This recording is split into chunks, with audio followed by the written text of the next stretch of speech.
Yo, what's going on everyone? Guiding Light here, and in this one I'll show you guys how you can defeat the Pyromaniac. This boss can be quite difficult if you don't know what you're doing, so I'll walk you through every single step and all the tips and tricks you need to know in order to get this one done. Now if you guys don't know how to start it, come up to Seneca here in Albion and you'll notice that he is one of the Intercept Battle missions.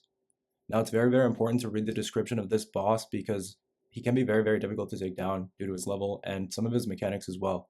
So as you notice here, he's the Pyromaniac, and that is because he actually will have fire damage and a substantial amount of it as well. Another thing to keep in mind is that he's very strong against fire and that he's also strong against electricity. Now the benefit is that he's very weak against ice, so what you can do is run an ice character. Now you don't really want to necessarily run Bunny for this mission due to the fact that he's very strong against electricity. However, I am running Bunny and I did find there were actually a few benefits to it because the mobility and the ability to take out some of the ads, the additional enemies that'll pop up. Bunny is still actually pretty viable during this boss, but just keep in mind those abilities, those electric attacks, they're really not going to do too much to the boss itself.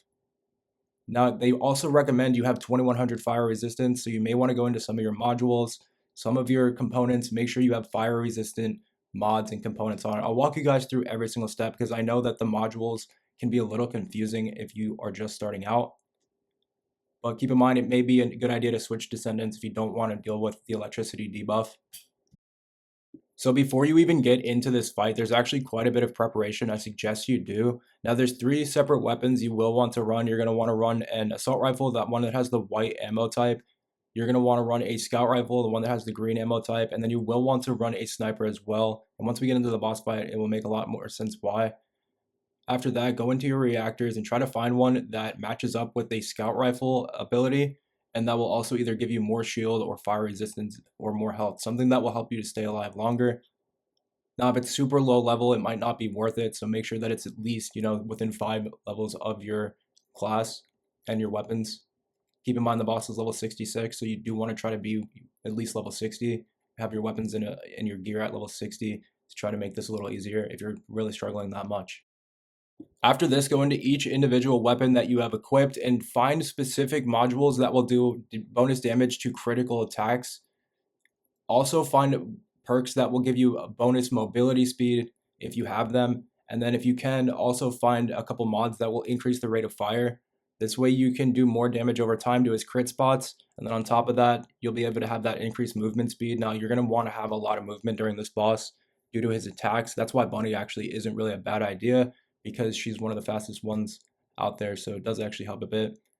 So as you can see, I'm just placing in some mods. Now, I know not everyone's going to have the exact same mods as me, so just find whatever works for you, but the ones that give you increased fire rate, movement speed, and more crit spot damage are going to be the most beneficial during this fight. Now, you can do this on all 3 of your weapons, so keep that in mind and make sure that you actually do go ahead and slot in all 3 weapons with mods. This is actually going to help quite a bit because each bullet you shoot out is actually going to do considerably more damage just for putting those on. So it does make a big difference. After that, you want to come down here. You're going to start to upgrade your modules, and you can also upgrade your mods as well. So you can upgrade those exact same mods that you put on your weapons. You can actually upgrade those. Now keep in mind, when you do upgrade them, it will cost more points in order to equip them. So don't upgrade them too much, or you're actually not going to be able to slot in that many. Now, it's not really too important that you upgrade the weapon mods, but if you want to, you can. It's more important that you upgrade the mods for your descendant itself.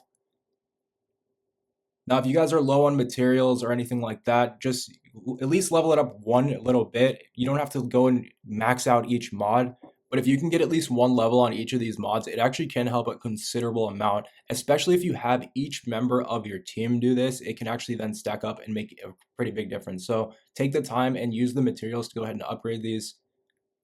Now keep in mind, guys, this will only take effect on one of your descendants.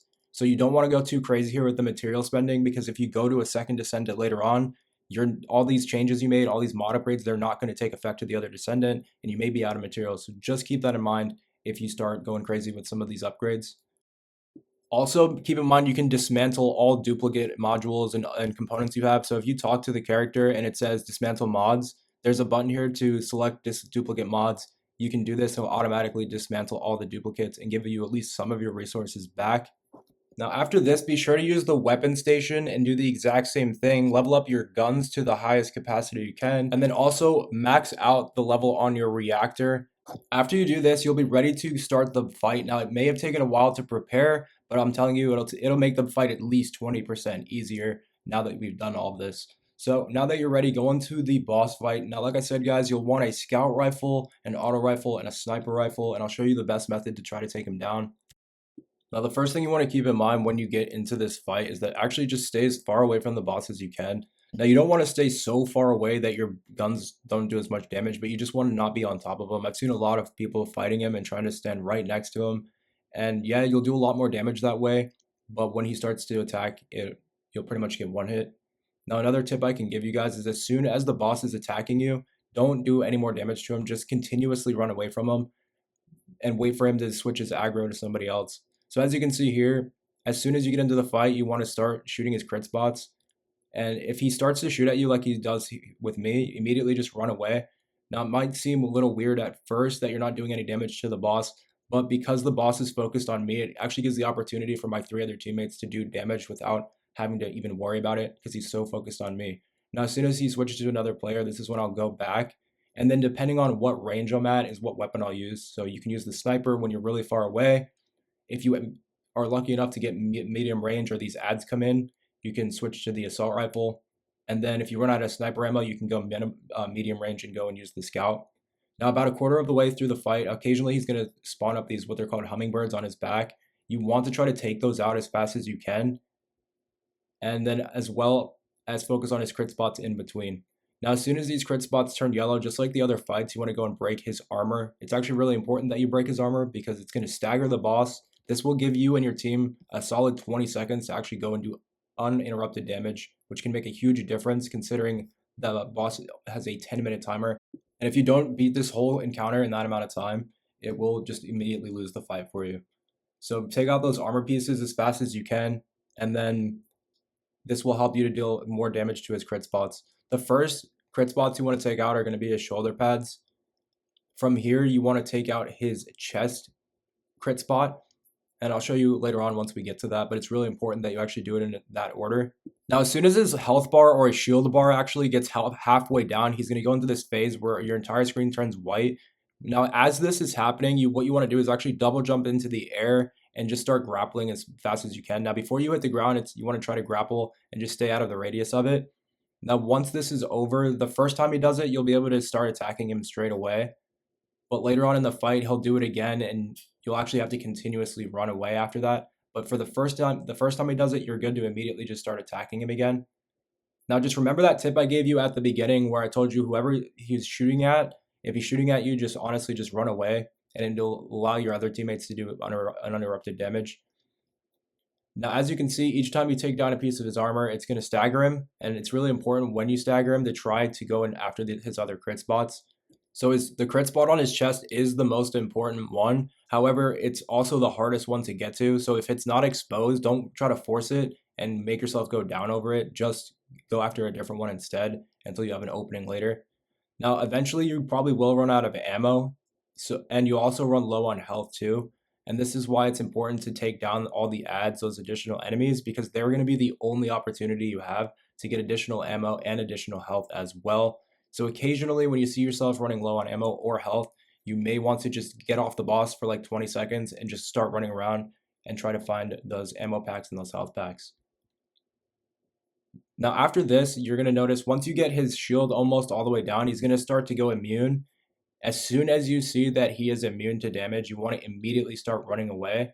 Now it's similar to what his effect earlier on when the screen went completely white.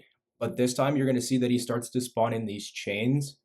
Now the only way around these chains is to actually jump over them. Now this is the hardest part of the encounter because once one person goes down, it's actually very, very easy for multiple people to start going down. That's why I was actually pretty fortunate that the player on my team was running a class where you can pop the bubble, and it actually did make it a little bit easier in case people went down so that people could get revived. Now after this, shield is almost down, he will spawn the harpies again, and it's just like the beginning of the fight all over again. Now the reason I stopped doing damage to the boss is because you can see he's aggroed to me again now, and he does so much damage so fast that it's better just to dodge all of his damage. Use this time to go get ammo and health if you can, and it's also going to allow your other teammates to just do as much damage as they can, because now all three of them are able to shoot at the boss no problem. Now, if one of your teammates happens to go down, it's actually really important that not all of your teammates go bum rush the revive. Now, I know you can want to try to get your teammates up, but it's best just to send one person out on the revive, because if you stack up too many people on the revive, it's very easy for the boss to come and one hit you. And then also, because how his aggro works, if you're all in the same spot or if you're all trying to get that res, it's going to immediately make him start attacking in that area. So that's just a tip. Just if there's already one guy who has a class that can pop a shield or as the tank, it's better just to let them get the res while the other people just sit back and do even more damage. And the reason why is because of that 10-minute timer. Anytime that you're not dealing damage to the boss, you're kind of just wasting time. And you'll see at the end of the fight, we barely made it with only like 20 seconds left on the clock. So you really do have to try to make every second count during this fight. And it's also very important to make every single life count too. Now, once you guys get down to where it says res count 1 remaining, if anyone goes down or all the way, it will automatically end the mission. So if you get down to only 1 life left, it's really important to actually start focusing on those revives if you can. I know it gets a little chaotic towards the end. Now, I didn't think we were even going to make it through, and so this is definitely the proof that you just want to stick it out. Even if you run low on lives, just stick it out, because once his shield is down and he's only got his health bar left, it's actually not as hard to take them down as you would think. So again, he's going to spawn in these hummingbirds. It's really important they actually do take those out as fast as you can. And then once things get cooled down a bit, once you've taken down some of the additional enemies, you've taken down all these birds, he will kind of chill out a bit and you'll be able to start finally doing damage to his crit points again. So after his shield goes down, things definitely get pretty chaotic for like 2 or 3 minutes. So you really probably want to try to hunker down at that point and take out all these additional enemies. You got to have to dodge the chains. So there's a lot that you have to watch out for.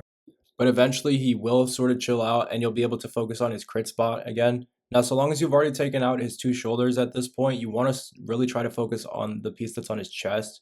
Once you take down the piece that's on his chest, you'll be able to do an insane amount of damage to him. And we actually took down almost 30-40% of his health in only 20 seconds as soon as we were able to take down that piece. So the main thing that you want to be focusing on during this fight, other than staying alive, is taking out his 2 shoulders and then going after his chest piece, because that's when you'll be able to really focus and do the most amount of damage. So as you can see here, I'm going to try to start focusing in on that, but it can be pretty difficult to even see, let alone hit, as it's only about maybe 2 centimeters wide. Now, eventually, just like his shoulder pieces, his chest will turn yellow and you'll be able to grapple onto it and actually take out his armor piece that's covering it. Now, this can be extremely difficult. I actually went down like 3 or 4 times just trying to get my grapple to attach. So it may be better just to continuously shoot his chest. Eventually, it will break off just from the bullets alone. It will take a little bit longer than if you grapple on, but it's better than going down like 3 or 4 times, as you can see here, me trying to grapple in.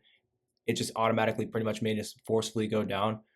Now, eventually, I did manage to hook on, and you'll see we barely even had any time left. There's only like a minute left at this point. He still has about 30% of his health, but you'll see now that once all of his armor's off, and because he gets staggered pretty badly, you'll be able to actually finish out this fight. So as soon as you take out his 3rd piece of armor, you want to focus everything you have on the boss. Now, as soon as all 3 pieces of armor go down, it doesn't matter how much time is left on the clock. Just focus all of your power on him at this point, pop all of your abilities, and just try to take him down as fast as you can.